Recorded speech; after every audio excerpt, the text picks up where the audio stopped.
नमस्कार, आप देख रहे हैं डीडी न्यूज। आपके साथ मैं हूं गौरव श्रीवास्तव। तो चलिए बुलेटिन की शुरुआत करते हैं और सबसे पहले नजर डालते हैं इस वक्त की हेडलाइंस पर।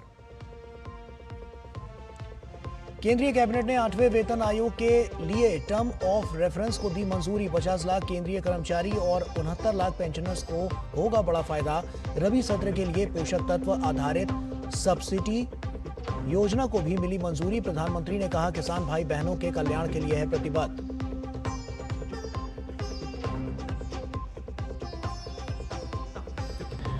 प्रधानमंत्री नरेंद्र मोदी बुधवार को मुंबई का करेंगे दौरा। पीएम इंडिया मैरीटाइम वीक 2025 में मैरीटाइम लीडर्स कॉन्क्लेव को करेंगे संबोधित। ग्लोबल मैरीटाइम सीईओ फोरम की भी करेंगे अध्यक्षता।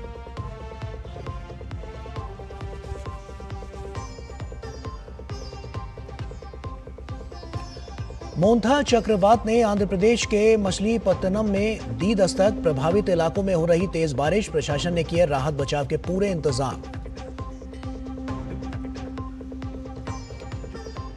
बिहार में महागठबंधन ने जारी किया घोषणा पत्र। वक्फ कानून खत्म करने के ऐलान समेत कई लोक लुभावन वादे। बीजेपी ने किया पलटवार, पूछा कहां से आएगा पैसा।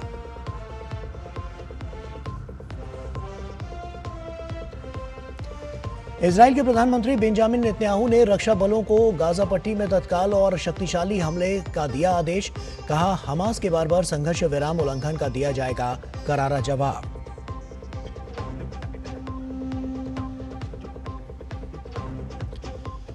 भारत और ऑस्ट्रेलिया के बीच 5 मैचों की टी20 सीरीज का पहला मुकाबला बुधवार को कैनबरा में सूर्य कुमार यादव की अगुवाई में भारतीय टीम पेश करेगी चुनौती।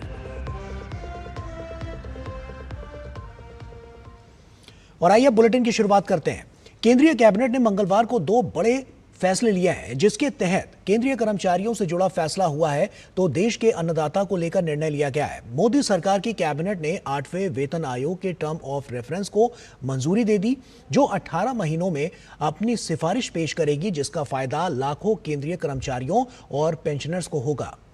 इसके अलावा मोदी सरकार ने रबी सत्र के लिए पोषक तत्व आधारित सब्सिडी योजना को भी मंजूरी दी गई है और इसके तहत करीब 38,000 करोड़ रुपए की सब्सिडी योजना को मंजूरी मिली है।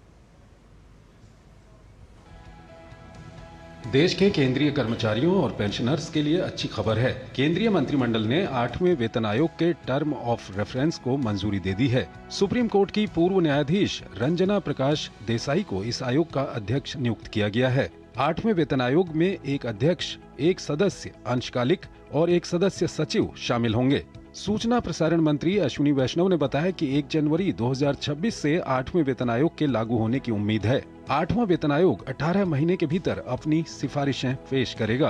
केंद्र सरकार के इस फैसले से 50 लाख केंद्रीय कर्मचारियों और 69 लाख पेंशन भोगियों को फायदा होगा। इसके लिए काफी बड़ा कंसल्टेशन होता है। कई मंत्रालय, जिनमें बड़ी संख्या में सरकारी कर्मचारी हैं सेंट्रल गवर्नमेंट के, डिफेंस हो गया, होम हो गया, रेलवे हो गया, और डीओपीटी के माध्यम से जो जॉइंट कंसल्टेटिव मैकेनिज्म है सभी यूनियंस का, सभी फेडरेशंस का, उस जेसीएम के साथ भी डिटेल्ड कंसल्टेशन होता है। करीब 50 लाख सेंट्रल गवर्नमेंट के एम्प्लॉइज हैं। 18 मंथ्स के अंदर ये रिपोर्ट आएगी इसकी। कैबिनेट में दूसरा फैसला किसानों के हित से जुड़ा है। रबी सत्र के लिए पोषक तत्व आधारित सब्सिडी योजना को मंजूरी दी गई है। रबी सीजन 2025-26 के लिए कुल 37,952 करोड़ रुपए की सब्सिडी योजना को मंजूरी दे दी है। इस रबी सीजन के लिए सब्सिडी पिछले वर्ष की तुलना में लगभग 14,000 करोड़ रुपए अधिक रखी गई है। Cabinet approved about 37,952 crore rupees का इसका जाएगा टोटल आउटगो, और 1 अक्टूबर 2025 से ये रेट्स एप्लीकेबल हो जाएंगे। डीएपी और टीएसपी, ट्रिपल सुपर फॉस्फेट और डाई अमोनियम फॉस्फेट, ये दोनों सबसे बड़े हाईली कंज्यूम्ड फर्टिलाइज़र के कंपाउंड्स हैं। इनका करीब 60% इन दोनों का कम होता है कंजम्पशन। इन दोनों के लिए एक स्पेशल पैकेज भी रखा गया है, जिससे कि जो फार्मर्स को, किसानों को जो रेट मिले वो रेट बिल्कुल कांस्टेंट रहे, वो बिल्कुल न बढ़े। जाहिर है, किसान हित से जुड़े इस अहम फैसले से किसानों को उचित कीमत पर खाद मिलती रहेगी। रबी सत्र की बुआई के लिए भी किसानों को खाद के लिए कोई अतिरिक्त कीमत का बोझ नहीं उठाना पड़ेगा। मोदी सरकार ने सब्सिडी बढ़ाकर इसका बढ़ा बोझ खुद उठाने का फैसला किया है। शैलेंद्र मिश्र, डीडी न्यूज, दिल्ली। और किसानों के हित में कैबिनेट द्वारा लिए गए निर्णय को लेकर प्रधानमंत्री नरेंद्र मोदी ने सोशल मीडिया प्लेटफॉर्म एक्स पर लिखा कि हम देश भर के अपने किसान भाई बहनों के कल्याण के लिए प्रतिबद्ध हैं। इसी दिशा में हमारी सरकार ने एक बड़ा कदम उठाते हुए 2025 से 26 के रबी सीजन के लिए फॉस्फोरस और पोटाश उर्वरकों पर सब्सिडी को मंजूरी दी है। इससे जहां अन्नदाताओं को किफायती दर पर उर्वरक उपलब्ध हो सकेंगे, वहीं उनकी कमाई भी बढ़ेगी।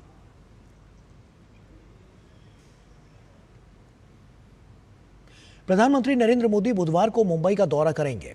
प्रधानमंत्री पीएम इंडिया मैरीटाइम वीक 2025 में शामिल होंगे। पीएम मैरीटाइम लीडर्स कॉन्क्लेव को संबोधित करेंगे और साथ ही वे ग्लोबल मैरीटाइम सीईओ फोरम की अध्यक्षता भी करेंगे।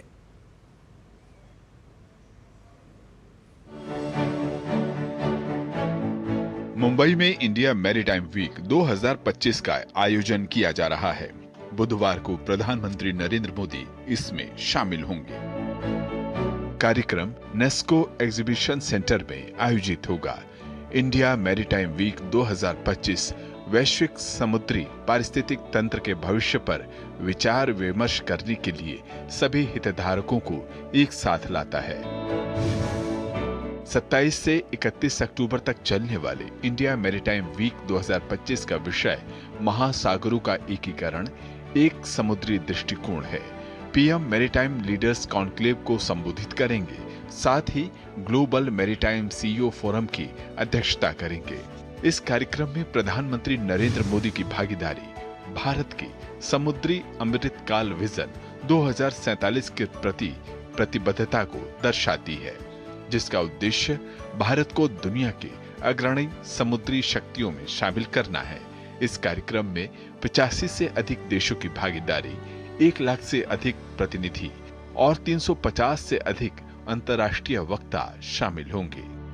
इंडिया मैरीटाइम वीक नीति, व्यापार, तकनीक और लोगों को एक साथ एक मंच पर लाती है ताकि समुद्री अर्थव्यवस्था का भविष्य तय किया जा सके। प्रधानमंत्री नरेंद्र मोदी की उपस्थिति उनके समुद्री क्षेत्र के विकास और मैरीटाइम अमृतकाल विजन 2047 की प्रतिबद्धता को दर्शाती है। कैमरा पर्सन कपिल मस्की के साथ श्यामा मिश्रा, डीडी न्यूज, मुंबई। और बिहार विधानसभा चुनाव को लेकर आज विपक्षी महागठबंधन ने अपना घोषणा पत्र जारी कर दिया है। महागठबंधन के सीएम उम्मीदवार तेजस्वी यादव समेत कांग्रेस, लेफ्ट और वीआईपी पार्टी के नेता मौजूद रहे, तो राहुल गांधी की गैर मौजूदगी चर्चा का विषय रही। महागठबंधन ने अपने चुनावी वायदों में हर परिवार को एक सरकारी नौकरी से लेकर वक्फ कानून को खत्म करने सहित तमाम वायदे किए हैं। तो विकसित बिहार की बात भी कही गई है, लेकिन एनडीए नेताओं ने महागठबंधन के वायदों को खोखला बताया है और उनके वादों की व्यवहारिकता पर सवाल खड़े किए हैं। बिहार का रण, तेजस्वी का प्रण, बीजेपी का पलटवार, बताया झूठ की भरमार। बिहार विधानसभा चुनाव को लेकर मंगलवार को महागठबंधन ने अपना साझा घोषणा पत्र जारी कर दिया है। इस घोषणा पत्र को तेजस्वी प्रण का नाम दिया गया है। घोषणा पत्र जारी होने के मौके पर तेजस्वी यादव सहित विभिन्न सहयोगी दलों के नेता मौजूद रहे, लेकिन राहुल गांधी की गैर मौजूदगी चर्चा का विषय रही। महागठबंधन के सीएम उम्मीदवार तेजस्वी यादव ने कहा कि घोषणा पत्र में लिखे गए सभी वादों को सरकार बनने पर पूरा किया जाएगा। तो सहयोगी दलों के नेताओं ने भी बिहार को नंबर 1 प्रदेश बनाने की बात कही। जो हमारा प्रण है, प्राण भी निछावर कर करके अपने प्रण को हम लोग इस बार पूरा करेंगे और बिहार को नंबर 1 स्टेट बनाने का काम करेंगे। महागठबंधन ने ही सबसे पहले अपना ये प्रण आज रिलीज किया है, तो आप इससे समझ जाइएगा कि कौन बिहार को लेकर गंभीर है। महागठबंधन के साझा घोषणा पत्र की बात की जाए तो इसमें कई ऐसे वादे किए गए हैं जिसका फोकस युवाओं, किसानों, महिलाओं और अल्पसंख्यकों पर नजर आ रहा है। घोषणा पत्र में वादा किया गया है कि 20 महीने में हर घर के एक सदस्य को सरकारी नौकरी दी जाएगी, जीविका दीदी और संविदा कर्मियों को स्थायी किया जाएगा, वक्फ संशोधन विधेयक पर रोक लगाई जाएगी, 5 नए एक्सप्रेसवे बनाए जाएंगे, माई बहन मान योजना में 2500 रुपए की आर्थिक सहायता दी जाएगी, महिलाओं के लिए 500 रुपए में गैस सिलेंडर दिया जाएगा, आरक्षण की 50% की सीमा बढ़ाई जाएगी, अपराध के प्रति जीरो टॉलरेंस की नीति अपनाई जाएगी, पंचायत प्रतिनिधियों का मानदेय दोगुना किया जाएगा। जहां महागठबंधन के नेता अपने वायदों की फहरिस्त गिना रहे हैं, तो बीजेपी सहित एनडीए के नेता विपक्षियों के वायदों को खोखला और अव्यवहारिक बता रहे हैं। ये खोखले दावों का पुलिंदा है, जिसको बनाने वाले भी जानते हैं कि हमारी सरकार तो बनने वाली है नहीं। ये बिहार की जनता को एक ऐसे लोक लुभावनी तस्वीर पेश करता है जिसमें न कोई रंग है न बदलाव का संकल्प है। खोदा पहाड़ निकली चुईया, इस तरह का कोई व्यवस्था उन लोगों के घोषणा पत्र में नहीं आया। उनको बताना चाहिए कि इसका पैसा कहाँ से आएगा, क्या बजट लगेगा, किन चीज़ों को कैसे करेंगे। 15 साल जो लालू जी ने राज किया उसका क्या बार माफ़ी मांगा, ये सब जानकारी देना होगा ना। ये सिर्फ घोषणा वाली मैनिफेस्टो है। भैया कहाँ से दीजिएगा, पैसा कहाँ से आएगा आपके पास, राजस्व कहाँ से अर्जित कीजिएगा, ये किसी को बताने की जरूरत नहीं है। सबको पता है कि ये संभव नहीं है और ये झूठे वादे ये लोग कर रहे हैं। बट झूठे वादे करने का साहस भी इसीलिए आता है क्योंकि इनको पता है कि सत्ता में आना ही नहीं, तो जितना झूठ बोलना बोलते रहो। महागठबंधन के पिटारे से वायदों की जो झड़ी लगी है उसको लेकर एनडीए ने विपक्षी दलों को जमकर घेरा है और जंगल राज के दिनों की याद दिलाते हुए आरजेडी कांग्रेस के ट्रैक रिकॉर्ड को याद दिलाया। अब इंतजार है एनडीए के घोषणा पत्र का, जिसके बाद दोनों गठबंधनों के वायदों के बीच जनता तुलना करेगी और मन मनाएगी कि इस बार सत्ता की चाबी किसे सौंपनी है। Bureau report, DD news. और वहीं बिहार में जहां वादों की भरमार है तो आरोप प्रत्यारोप की भी झड़ी लगी हुई है। आरजेडी ने तेजस्वी यादव को बिहार का नायक बताते हुए पोस्टर जारी किया था, जिसके बाद बीजेपी ने तेजस्वी पर सवाल खड़े किए थे। इस विवाद के बाद अब तेजस्वी पर आरजेडी के अंदर से ही सवाल उठने लगे हैं, तो कांग्रेस द्वारा राहुल गांधी को जननायक बताने का विवाद भी थमता नजर नहीं आ रहा। इस बीच प्रशांत किशोर के बिहार और बंगाल में दो वोटर कार्ड होने के मामले पर चुनाव आयोग ने प्रशांत किशोर को नोटिस जारी किया है। बिहार में आज भी सभी दलों के द्वारा रैली और रोड शो के द्वारा जनता से जुड़ने का सिलसिला जारी रहा। बिहार की चुनावी लड़ाई जननायक के मुद्दे पर गरमाई। प्रशांत किशोर के पास मिली 2 वोटर आईडी, चुनाव आयोग ने भेजा नोटिस। बिहार विधानसभा चुनाव से पहले जन सुराज पार्टी के प्रमुख प्रशांत किशोर नए विवाद में फंस गए हैं। उनके पास 2 वोटर आईडी मिली हैं, जिसके बाद बिहार की सियासत गर्मा गई है। उनका बिहार के अलावा पश्चिम बंगाल की मतदाता सूची में भी नाम मिला है। प्रशांत किशोर पश्चिम बंगाल में कोलकाता पश्चिम लोकसभा क्षेत्र की भवानीपुर विधानसभा से मतदाता हैं। यहाँ उनका एपिक नंबर IUI 0686683 पाया गया। उनका सीरियल नंबर 621 है और मतदान केंद्र R121B रानी शंकरी लेन स्थित सेंट हेलन स्कूल के रूप में दर्ज है। बिहार में वो सासाराम संसदीय क्षेत्र के करगहर विधानसभा क्षेत्र में मतदाता के रूप में पंजीकृत हैं। उनका मतदान केंद्र रोहतास जिले के अंतर्गत मध्य विद्यालय कोनार है। कोनार प्रशांत किशोर का पैतृक गांव है। मामला गरमाने के बाद चुनाव आयोग भी सख्त हो गया है और प्रशांत किशोर को नोटिस जारी कर दिया गया है। आयोग ने प्रशांत किशोर को 3 दिनों में नोटिस का जवाब देने को कहा है। जन प्रतिनिधित्व अधिनियम 1950 की धारा 17 और धारा 18 के अनुसार कोई भी व्यक्ति एक से अधिक वोटर आईडी नहीं रख सकता है। एक से अधिक वोटर आईडी रखना या एक से अधिक चुनाव क्षेत्रों में वोटर आईडी रखना गैर कानूनी है। 2 वोटर आईडी रखने पर 1 वर्ष का कारावास और आर्थिक दंड का प्रावधान है। कानूनी कार्रवाई और जुर्माने का भी प्रावधान है। जन सुराज के संस्थापक प्रशांत किशोर के पास 2 वोटर आईडी मिलने पर विरोधी दलों के नेताओं ने निशाना साधा है। हालांकि प्रशांत किशोर अब सफाई दे रहे हैं। ये तो अपराध हो जाता है, जब 2 आईडी हो जाए तो वो तो क्रिमिनल एक्शन हो सकता है, लेकिन वो चुनाव आयोग की बात है। आपके खुद के जब 2 आईडी हैं और आप दूसरों के ऊपर आप सवाल उठाते हैं, दूसरों की आप सो कॉल्ड पोल खोल करने का आप काम करते हैं, तो इस तरीके से 2 जगह वोटर आईडी बनाना मुझे नहीं लगता ये कहीं से उचित है। इलेक्शन कमीशन से जरा पूछिए कि हमारा जब इलेक्शन आईडी करगहर में हमारे गांव कोनार में है तो SIR चलाए थे, तो हमारा नाम काहे नहीं काटे। उधर राज्य के सियासी संग्राम में जननायक का मुद्दा गरमाया है। एनडीए के नेता तो इस मुद्दे पर तेजस्वी पर सवाल उठा ही रहे थे। अब तेजस्वी की पार्टी आरजेडी के नेता अब्दुल बारी सिद्दीकी ने भी सवाल उठाए हैं, तो तेजस्वी के बड़े भाई तेज प्रताप ने भी इसे खारिज किया है। जननायक बनने में उनको समय लगेगा, इसलिए समय लगेगा कि वो लालू की विरासत है और उनकी राजनीति पे खरा उतरने की कोशिश कर रहे हैं। जननायक कौन होते हैं? पोस्टर में जिनका ऊपर में सभी जननायक, कर्पूरी जी, लोहिया जी, अंबेडकर, महात्मा गांधी, ये लोग जननायक हैं। अब जनता क्या चाहती है? जो लोग जननायक बता रहे हैं, जननायक नहीं बताना चाहिए। उन्हीं के पार्टी के लोग उनको समझा रहे हैं। जिस तरह का अहंकार, और राजा का बेटा राजा बनेगा, नेहरू परिवार है तो राहुल गांधी नेता बनेंगे, लालू यादव का परिवार है तो तेजस्वी यादव मुख्यमंत्री बनेंगे, ये प्रजातंत्र में कहां परिभाषा है? आरोप प्रत्यारोप के बीच प्रचार का काम भी तेज हो गया है। मुख्यमंत्री नीतीश कुमार ने रैली करके तेजस्वी पर हमला बोला। शिक्षा एवं स्वास्थ्य के क्षेत्र में विशेष ध्यान दिया गया। हम लोगों के राज्य में हम लोगों ने बड़ी संख्या में नए स्कूल खोले, नियोजित शिक्षकों की बहाली की। एनडीए की ओर से पीएम मोदी भी अगले कुछ दिन में राज्य में रैलियां करने वाले हैं।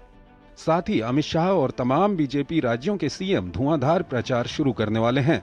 महागठबंधन की ओर से राहुल गांधी और प्रियंका गांधी की भी रैलियां प्रस्तावित हैं। Bureau report, DD news. और वहीं बिहार विधानसभा चुनाव इन दिनों सियासी बयानबाजी का अखाड़ा बन गया है। आरजेडी प्रमुख तेजस्वी यादव द्वारा चुनावी रैली में गृह मंत्री अमित शाह पर दिए गए बयानों को लेकर केंद्रीय शिक्षा मंत्री धर्मेंद्र प्रधान ने कहा कि तेजस्वी यादव बिहार चुनाव में अपनी हार को लेकर घबरा गए हैं, इसीलिए वे झूठे बयान दे रहे हैं। प्रशासनिक तंत्र पर इस तरह के निराधार आरोप लगाना आरजेडी की हताश राजनीति को उजागर करता है। तेजस्वी के बार बार वोट चोरी के बयान दिखाते हैं कि महागठबंधन में हार का डर दिनों दिन गहराता जा रहा है। उन्होंने कहा कि हार के डर की वजह से वो भ्रम फैलाने पर उतारू हैं। चुनाव लोकतंत्र का पर्व है, भय और धमकी का नहीं। आरजेडी को ये समझ लेना चाहिए कि बिहार में अब जनता और जनता के विकास का राज है। चुनाव आयोग द्वारा एसआईआर के दूसरे चरण की घोषणा के बाद केंद्रीय मंत्री चिराग पासवान ने इसे जरूरी बताया है। केंद्रीय मंत्री ने कहा है कि वोटर लिस्ट में किसी प्रकार की कोई धांधली न होने पाए, इसीलिए एसआईआर होना चाहिए। ये एक सशक्त लोकतंत्र के लिए बहुत जरूरी है। एक सघन ये एसआईआर होना चाहिए ताकि इस बात को सुनिश्चित किया जा सके कि वोटर लिस्ट में किसी तरीके की कोई धांधली ना हो। विशेषता कोई घुसपैठिया, कोई ऐसा व्यक्ति जिसके बारे में हमारे संविधान में स्पष्ट तौर से कहा गया है कि जो भारत का नागरिक नहीं हो उसको हमारे देश के सबसे बड़े अधिकार मताधिकार का दुरुपयोग करने का उसको मौका ना मिले। इस सोच के साथ जब बिहार में भी एसआईआर हुआ था, हम लोगों ने इसका स्वागत किया था। जितने राज्यों में होने जा रहा है, मुझे लगता है कि ये एक सशक्त लोकतंत्र के लिए ज़रूरी है। और पश्चिम बंगाल में मतदाता सूची के विशेष गहन पुनरीक्षण यानी एसआईआर को लेकर सियासत गर्मा गई है। टीएमसी सांसद अभिषेक बनर्जी ने आरोप लगाया कि एसआईआर मतदाताओं को सूची से बाहर करने और उनके मताधिकार से वंचित करने का तरीका है। कोलकाता में एक प्रेस कॉन्फ्रेंस में उन्होंने चुनाव आयोग को चेतावनी देते हुए कहा कि अगर मतदाताओं के अधिकार छीने गए तो 1 लाख लोग नई दिल्ली में चुनाव आयोग का घेराव करेंगे। बिहार की तर्ज पर अब राजस्थान में भी वोटर लिस्ट का गहन पुनरीक्षण शुरू हो गया है। राजस्थान उन 12 राज्यों में शामिल है जहां इस कार्यक्रम का दूसरा चरण चल रहा है। इस प्रक्रिया के तहत मतदाता सूची का पुनरीक्षण किया जाएगा ताकि सभी पात्र मतदाता सूची में शामिल हो सकें और त्रुटियों को सुधारा जा सके। राजस्थान के मुख्य निर्वाचन अधिकारी नवीन महाजन ने बताया है, एसआईआर के लिए प्रदेश पूरी तरह से तैयार है। सोमवार रात 12 बजे के बाद राज्य की मतदाता सूची को फ्रीज कर दिया गया है, जिसके बाद अब संशोधन का कार्य तय कार्यक्रम के अनुसार होगा। इस प्रक्रिया में बूथ स्तर तक जाकर मतदाता विवरण की जांच की जाएगी। प्रिंटिंग और ट्रेनिंग का चरण 28 अक्टूबर से 3 नवंबर तक चलेगा। मतदाताओं की जानकारी एकत्र करने का कार्य 4 नवंबर से 4 दिसंबर तक किया जाएगा। ड्राफ्ट वोटर लिस्ट का प्रकाशन 9 दिसंबर को किया जाएगा, जिसके बाद आपत्तियां प्राप्त करने की अवधि 9 दिसंबर से 8 जनवरी तक रहेगी। वेरिफिकेशन का काम 9 दिसंबर 2025 से 31 जनवरी 2026 तक चलेगा। 7 फरवरी 2026 को फाइनल वोटर लिस्ट का प्रकाशन किया जाएगा। हमारे प्रदेश में 70% से ज्यादा मतदाताओं को आज की तारीख में जब एसआईआर प्रारंभ हुआ है, एक भी दस्तावेज देने की जरूरत नहीं होगी। जैसे जैसे बीएलओ घरों में जाके इन्यूमरेशन फॉर्म लेगा, ये आंकड़ा हम और बढ़ा पाएंगे। हमारे 70% से ज़्यादा मतदाता बिना किसी दस्तावेज के मतदाता बने रहे। और कर्नाटक में सामूहिक बलात्कार की घटनाओं ने बेंगलुरु, मंगलुरु, हावेरी, बेलगावी और दावणगेरे जैसे शहरों में सनसनी मचा दी है। इन घटनाओं ने सार्वजनिक आक्रोश और राजनीतिक आलोचना को जन्म दिया है। हाल ही में एक 9 वर्षीय लड़की का बलात्कार और हत्या मैसूर के दसरा प्रदर्शनी के मैदान के पास हुई।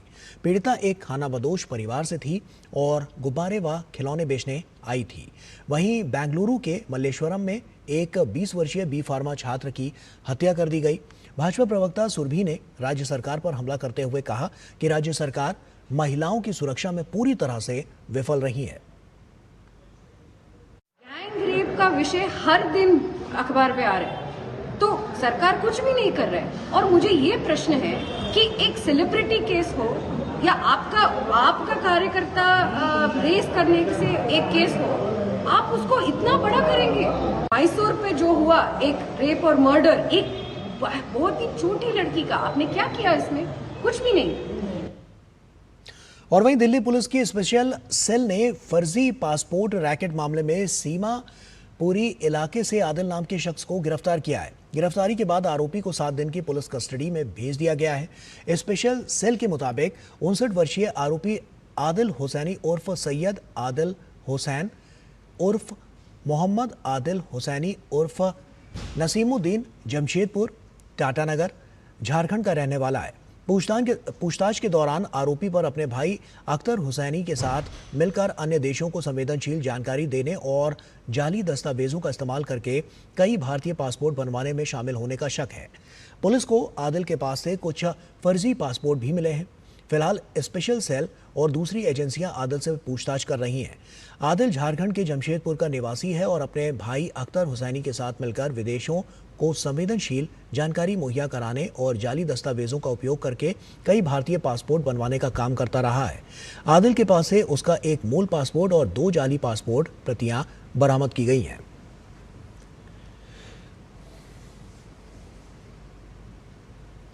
उपराष्ट्रपति का पदभार संभालने के बाद पहली बार सीपी राधाकृष्णन अपने गृह नगर तिरुपुर की 2 दिवसीय यात्रा पर है। इस दौरान स्थानीय निवासियों और भाजपा के वरिष्ठ पदाधिकारियों ने उनका जोरदार स्वागत किया। तिरुपुर पहुंचते ही उन्होंने स्वतंत्रता संग्राम के प्रतीक तिरुपुर कुमारन की प्रतिमा पर माल्यार्पण कर उन्हें श्रद्धांजलि अर्पित की। इसके साथ ही आंगतुक रजिस्टर पर हस्ताक्षर करते हुए कुमारन की विरासत के बारे में नोट भी लिखा और गांधी जी की प्रतिमा पर पुष्पांजलि भी अर्पित की।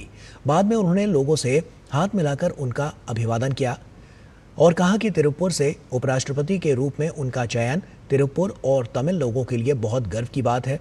अपने इस 2 दिवसीय यात्रा पर वो कई कार्यक्रमों में भी हिस्सा भी लेंगे।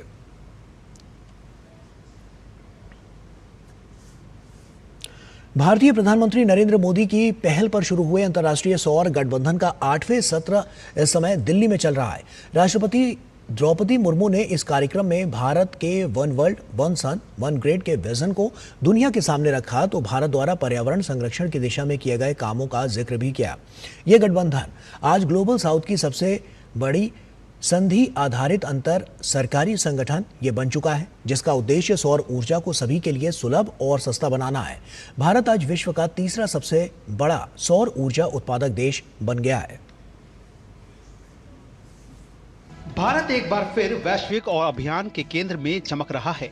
नई दिल्ली के भारत मंडपम में चल रहे अंतर्राष्ट्रीय सौर गठबंधन ISA के 8वें सत्र में राष्ट्रपति द्रौपदी मुर्मू ने मुख्य भाषण दिया। ये ISA में किसी भारतीय राष्ट्रपति का पहला संबोधन है। राष्ट्रपति ने 1 वर्ल्ड 1 सन 1 ग्रिड के प्रधानमंत्री नरेंद्र मोदी के विजन को रेखांकित करते हुए कहा कि सस्ती और सुलभ सौर ऊर्जा सुनिश्चित करने के लिए वैश्विक स्तर पर सामूहिक प्रयासों की आवश्यकता है। उन्होंने जलवायु परिवर्तन से निपटने के लिए तत्काल और ठोस कदम उठाने की जरूरत बताई। The deliberations and decisions of this assembly will act as a milestone in the production of solar energy, which is contribute in building an inclusive and equitable world. Together, let us strive for a brighter, greener and more inclusive future. नवीन और नवीकरणीय ऊर्जा मंत्री तथा ISA महासभा के अध्यक्ष प्रहलाद जोशी ने कहा कि ये मंच वैश्विक एकजुटता और दक्षिण सहयोग की भावना को और मजबूत करता है। वहीं ISA के महानिदेशक आशीष खन्ना ने बताया कि दुनिया ने पिछले 2 वर्षों में ही 1000 गीगावाट नई सौर क्षमता जोड़ी है, जो इस तेजी से बढ़ती सौर क्रांति का प्रमाण है, जिसकी अगुवाई ग्लोबल साउथ कर रहा है। This reflects our belief in equitable growth within the global south.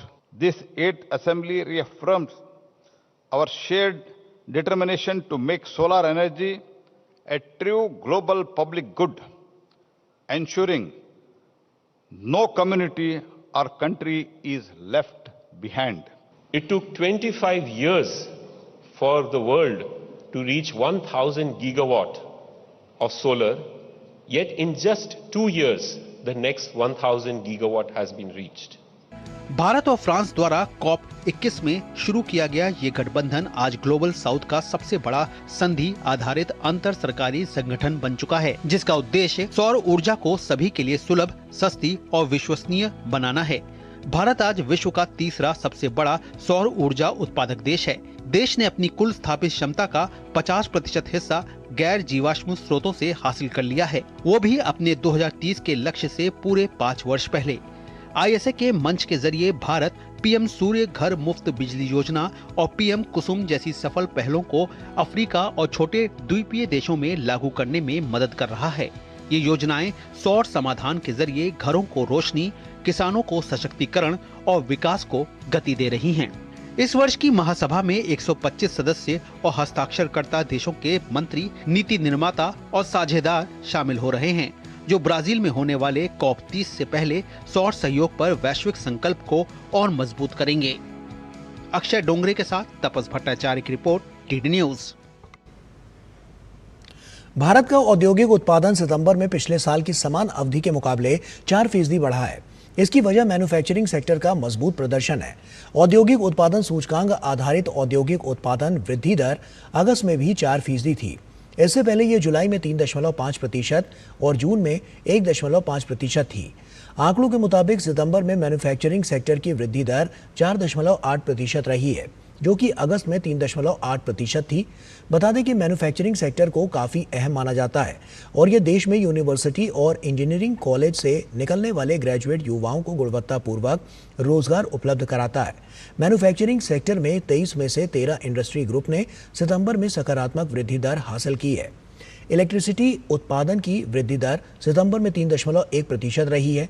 बीते महीने कैपिटल गुड्स का उत्पादन, जिसमें फैक्ट्रियों में उपयोग की जाने वाली मशीनों को भी शामिल किया जाता है, 4.7% तक बढ़ा है। इस सेगमेंट में वृद्धि दिखाती है कि अर्थव्यवस्था में निवेश तेजी से बढ़ रहा है और इसका नौकरियों और आय पर गुणक असर भी होता है।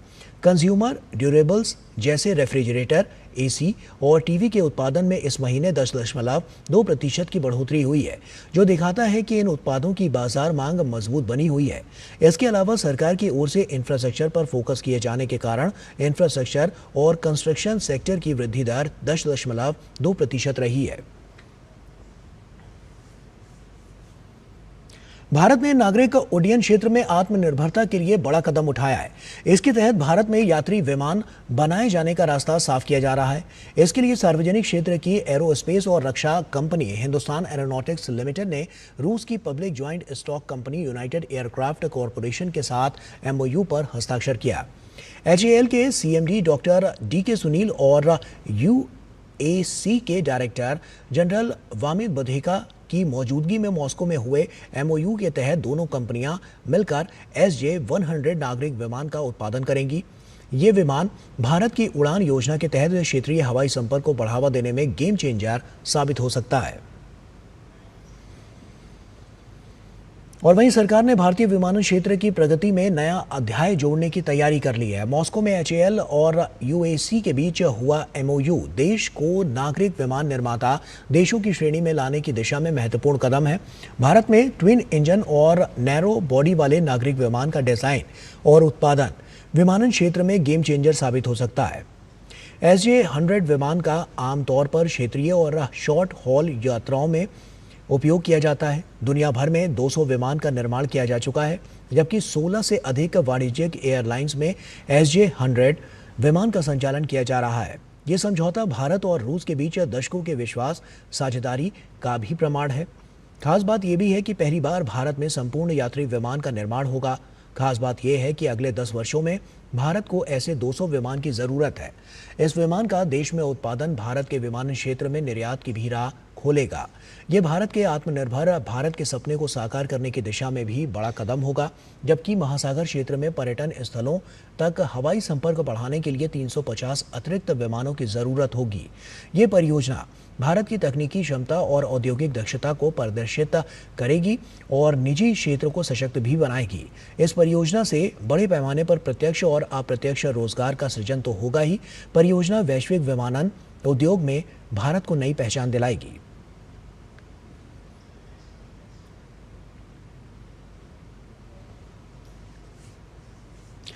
बेंगलुरु में 6 से 8 नवंबर तक 7वें इंडिया मैन्युफैक्चरिंग शो 2025 का आयोजन किया जाएगा।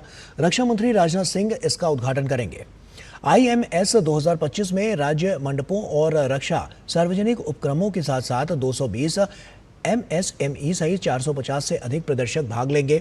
सलाहकार बोर्ड IMS 2025 के सदस्य सुनील देवधर ने कहा कि MSME के बीच उत्साह स्पष्ट रूप से भारत की विनिर्माण तैयारियों और वैश्विक रक्षा और एरोस्पेस आपूर्ति श्रृंखलाओं में एकीकरण की दिशा में एक मजबूत प्रयास को दर्शाता है। वहीं पूर्व रक्षा वैज्ञानिक और लघु उद्योग भारती के मुख्य सलाहकार जितेंद्र सिंह ने भारत की नई युद्ध क्षमता में स्वदेशी रक्षा प्रणालियों की महत्वपूर्ण भूमिका पर जोर दिया, जिसका प्रदर्शन इस कार्यक्रम में किया जाएगा। और इसके साथ ही IMS फाउंडेशन के अध्यक्ष HVS कृष्णा ने कहा कि IMS 2025 जल्द ही एक अंतर्राष्ट्रीय ब्रांड बन जाएगा।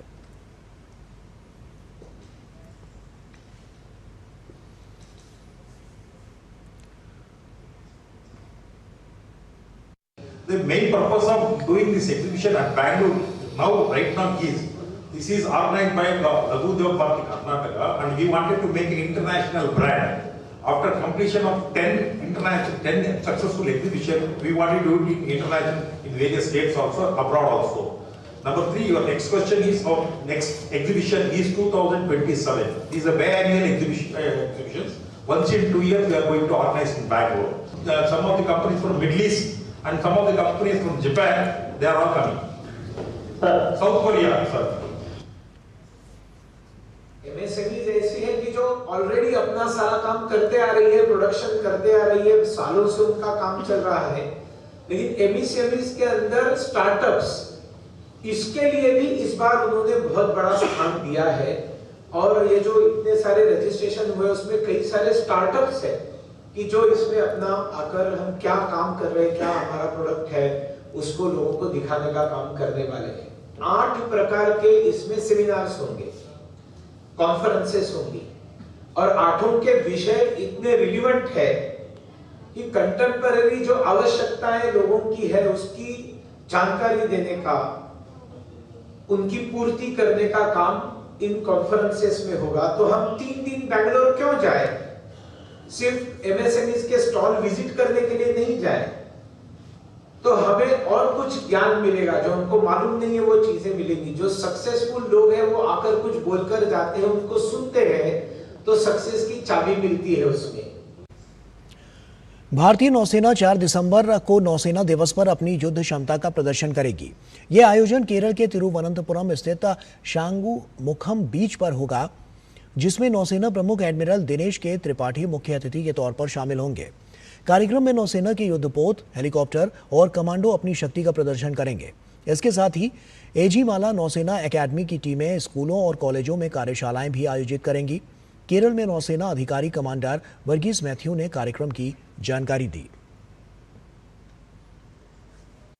December 4 is when Navy Day is celebrated. This is to commemorate Indian Navy's victory, wherein Operation Trident was executed in 1971, and we had a decisive victory over Pakistan in the naval front. Here we commemorate that every year on December 4th. This year we are celebrating it at Trivandrum. Shangumugam Beach, Thiruvananthapuram will be where we will be conducting operational demo 2025. The Chief of Naval Staff, Admiral Dinesh Kumar Tripathi, will be the chief host of the event. Bharat 2047 तक एक विकसित नौसेना बनने की राह पर अडिग है। नौसेना लगातार तकनीक के माध्यम से खुद को मजबूत और सर्वशक्तिमान बना रही है। इसी सिलसिले में डीडी न्यूज के संवाददाता विशाल बैरस्टो ने दिल्ली में भारत प्रशांत क्षेत्रीय वार्ता में नौसेना उप प्रमुख वाइस एडमिरल तरुण सोबती से खास बातचीत की। देखिए। ये आईपीआरडी का 7वां संस्करण है और मेरे साथ है नेवी के डिप्टी चीफ। आइए हमसे बात करते हैं और जानते हैं। एडमिरल तरुण सोबती, सबसे पहले बहुत ज़्यादा फोकस हो रहा है इंडो पैसिफिक रीजन पे। नेवी चीफ ने बात की कि काफ़ी नए चैलेंजेस आ रहे हैं टेक्नोलॉजी को लेकर, खास तौर से क्या कहेंगे आप? इंडो पैसिफिक रीजन तो एक बहुत अहम रीजन है, बहुत ही वास्ट रीजन है। मैं कहता हूँ कि ईस्ट कोस्ट ऑफ अफ्रीका से लेकर वेस्ट कोस्ट ऑफ अमेरिकाज तक इस एरिया में ट्रेड फ्लो बहुत ही इम्पॉर्टेंट चीज़ है, क्योंकि ख़ास करके भारत के लिए, पर बाकी देशों के लिए भी, जैसे भारत के लिए 90% ट्रेड बाय सी चलता है। इस एरिया को सिक्योर रखना सारी नेवीज़ की रिस्पॉन्सिबिलिटी है। कई चैलेंजेस हैं, ह्यूमन सर्च एंड रेस्क्यू, जहाज़ में अगर कुछ तकलीफ़ आ जाए और सर्च एंड रेस्क्यू करना पड़े, तो कई चैलेंजेस रहते हैं एट सी, और इन चैलेंजेस को मीट करना हमारी कलेक्टिव रिस्पॉन्सिबिलिटी है।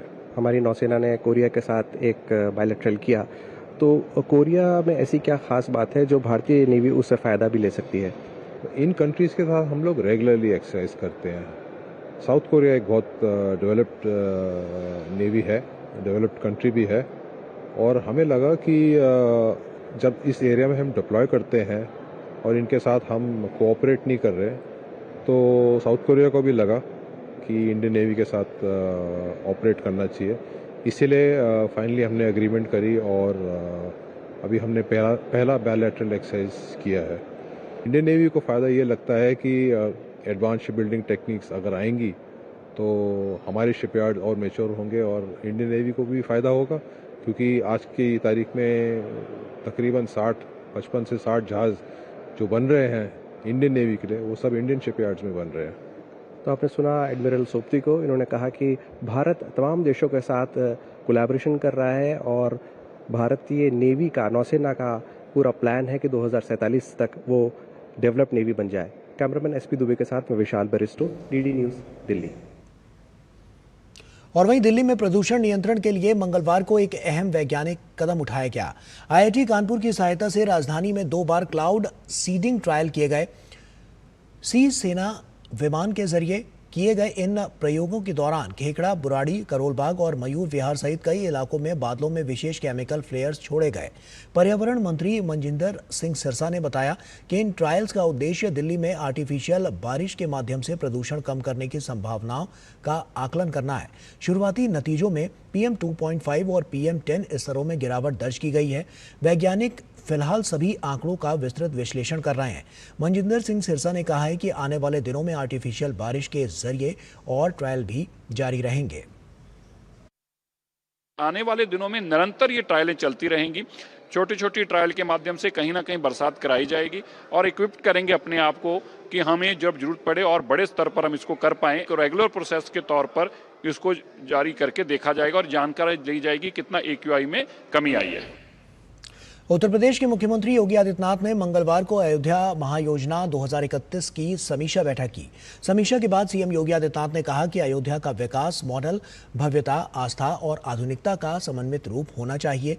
उन्होंने निर्देश दिए कि शहर के विकास में सांस्कृतिक पहचान, धार्मिक गरिमा और पर्यावरणीय संतुलन को सर्वोच्च प्राथमिकता दी जाए। महायोजना का लक्ष्य अयोध्या को विश्व की आध्यात्मिक राजधानी और ग्लोबल स्पिरिचुअल टूरिज्म डेस्टिनेशन के रूप में विकसित करना है। योजना के तहत अयोध्या विकास क्षेत्र को 18 जोनों में बांटा गया है, जिसमें 52.56% भूमि आवासीय और 14.31% हरित क्षेत्र के लिए नियोजित है। मुख्यमंत्री ने कहा कि 2031 तक अयोध्या की जनसंख्या 24 लाख और 2047 तक 35 लाख तक पहुंचने की संभावना है। इसके अनुरूप नए township, ring road, airport, temple museum, सौर ऊर्जा संयंत्र और आधुनिक नागरिक सुविधाएं विकसित की जाएंगी। बैठक में बताया गया है कि 8,594 करोड़ रुपए की 159 निवेश परियोजनाएं स्वीकृत हैं, जिनसे स्थानीय युवाओं के लिए रोजगार के अवसर बनेंगे। मुख्यमंत्री ने solid waste management, sewerage treatment और हरित विकास पर विशेष जोर देते हुए कहा है कि अयोध्या का विकास स्मार्ट, सुरक्षित और आत्मनिर्भर हो, ताकि ये आने वाली पीढ़ियों के लिए आस्था, सौंदर्य और समृद्धि का प्रतीक बने।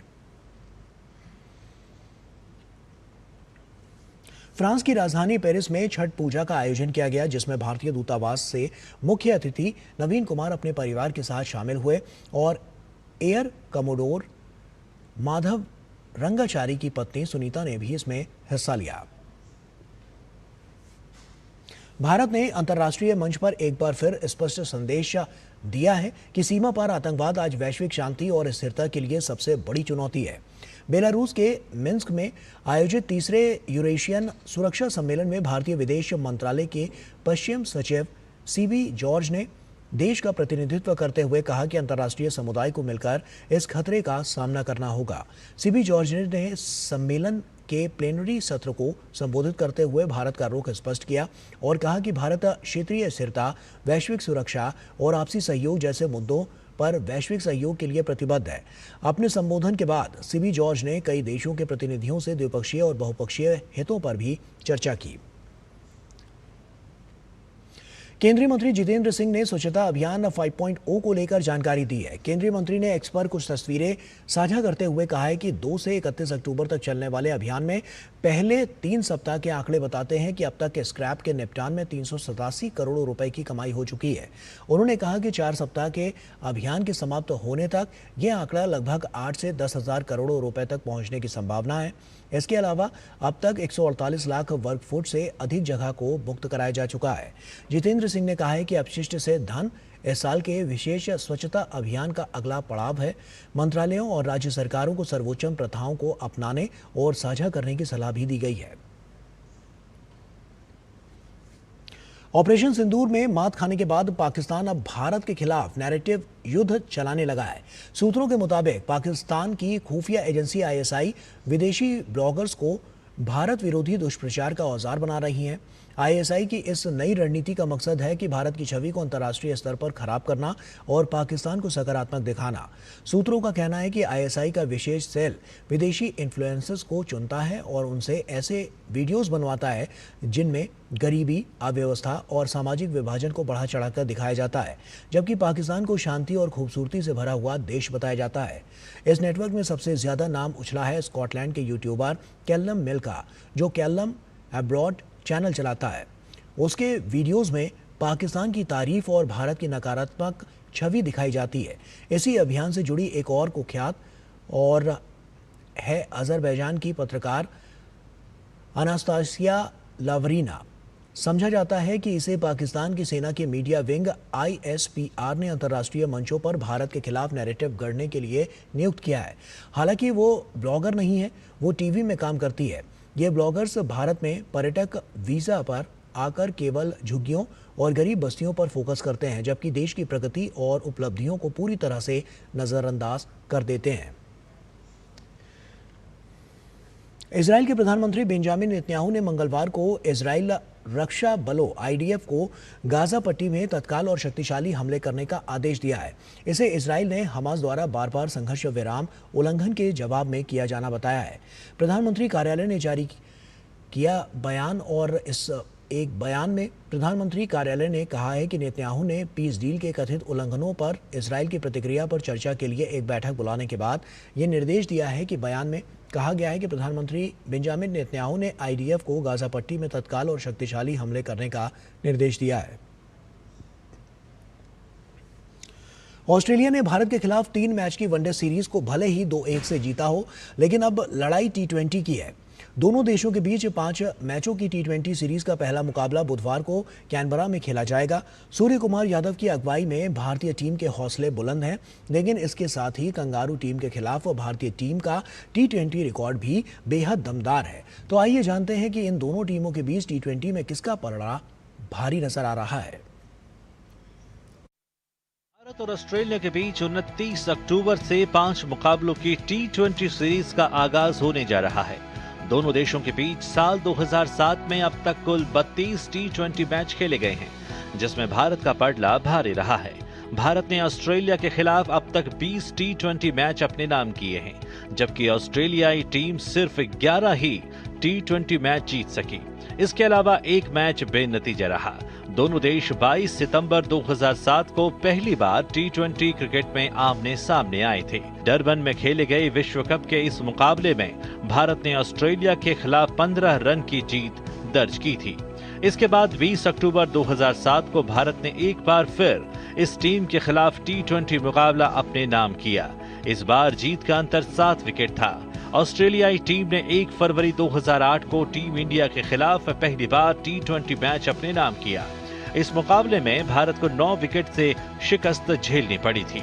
यहां से ऑस्ट्रेलिया ने मई 2010 और फरवरी 2012 में T20 मुकाबले अपने नाम करते हुए जीत की हैट्रिक लगाई।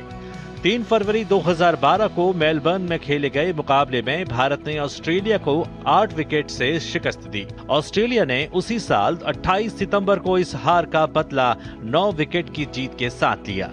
10 अक्टूबर 2013 से 7 अक्टूबर 2017 तक भारत ने ऑस्ट्रेलिया के खिलाफ खेले गए सभी 7 T20 मैच अपने नाम किए। आखिरकार 10 अक्टूबर 2017 को ऑस्ट्रेलिया ने 8 विकेट से मैच जीतकर इस हार के क्रम को तोड़ा। नवंबर 2018 में भारत ऑस्ट्रेलिया के बीच 3 T20 मुकाबलों की सीरीज खेली गई, जो 1-1 से ड्रॉ पर समाप्त हुई। एक मैच बेनतीजा रहा। साल 2019 से 2020 के बीच भारत ऑस्ट्रेलिया ने कुल 5 T20 मुकाबले खेले, जिसमें ऑस्ट्रेलिया ने 3 मैच अपने नाम किए, जबकि भारत ने 2 मुकाबलों में जीत हासिल की। सितंबर 2022 में भारत ने ऑस्ट्रेलिया के खिलाफ 3 मुकाबलों की घरेलू T20 सीरीज 2-1 से अपने नाम की। साल 2023 में भारत ऑस्ट्रेलिया के बीच 5 T20 मैच खेले गए, जिसमें भारत ने 4 मैच जीते। 24 जून 2024 को विश्व कप मुकाबले में भारत ने ऑस्ट्रेलिया के खिलाफ 24 रन से जीत दर्ज की थी। कुल मिलाकर ऑस्ट्रेलिया के खिलाफ भारत का पलड़ा भारी रहा है। अब देखना दिलचस्प होगा कि क्या भारतीय टीम ऑस्ट्रेलिया के खिलाफ 5 मैचों की T20 सीरीज में भी जीत के इतिहास को बरकरार रख पाती है। Sports desk, DD news. और उधर आंध्र प्रदेश में चक्रवाती तूफान मोंथा ने दस्तक दे दी है। चक्रवाती तूफान के लैंडफॉल की प्रक्रिया जारी है। इस दौरान 90 से 100 किलोमीटर प्रति घंटे की रफ्तार से तेज हवाएं चल रही हैं, जिनकी गति 110 किलोमीटर प्रति घंटे तक पहुंच सकती है। मछलीपट्टनम और कलिंगपट्टनम के बीच काकीनाडा के आसपास आंध्र प्रदेश तट को पार करने के साथ ही मोंथा का अधिक असर अन्य इलाकों में भी देखा जा सकता है। इसके लिए आंध्र प्रदेश और तेलंगाना के साथ ही ओडिशा, तमिलनाडु और छत्तीसगढ़ में भी प्रशासन अलर्ट पर है।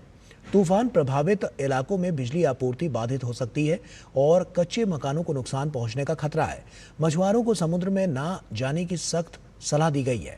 आंध्र प्रदेश सरकार ने सभी तटीय जिलों में आपात वॉर रूम सक्रिय कर दिए हैं और राहत दलों को अलर्ट पर रखा गया है।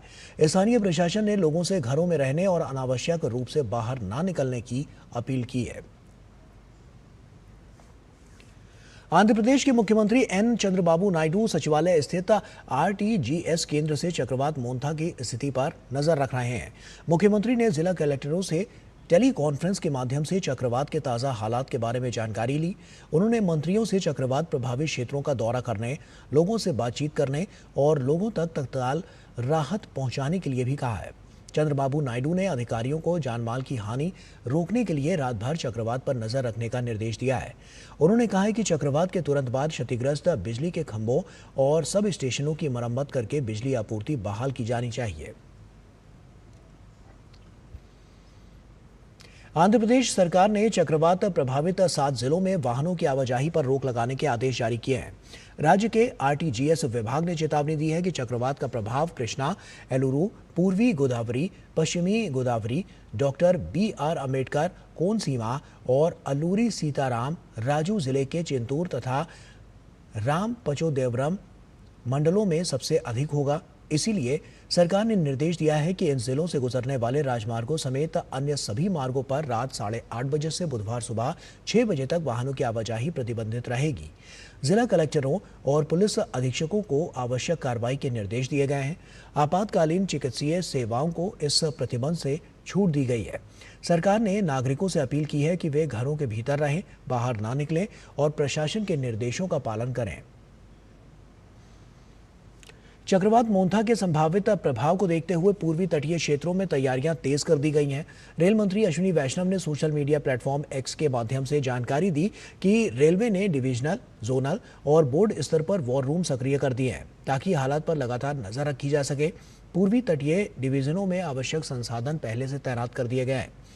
विजयवाड़ा, विशाखापट्टनम और गुंटूर में टीमें अलर्ट पर हैं। ट्रेन संचालन पर विशेष निगरानी रखी जा रही है।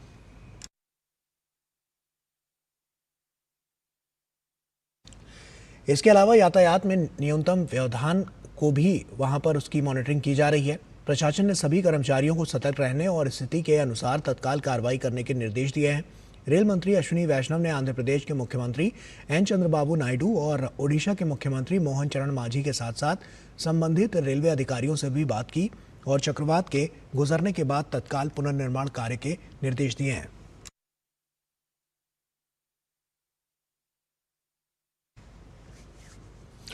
और इसी के साथ फिलहाल इस बुलेटिन में इतना ही। दीजिए इजाजत। नमस्कार।